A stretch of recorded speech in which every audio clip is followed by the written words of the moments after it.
Христос воскресе, воистина воскресе. Великден, най-светлият ден за всеки християнин, ден, в който Божият Син възкръсва заради нас, за да ни подари надежда, прошка и вечен живот.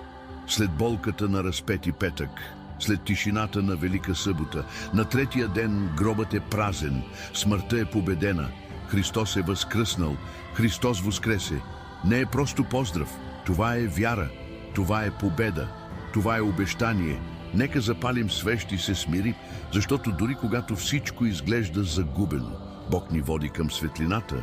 Великден ни учи, че след всяка болка идва утеха, че след всяка тъмнина, светлина, че всяко падане може да стане възкресение.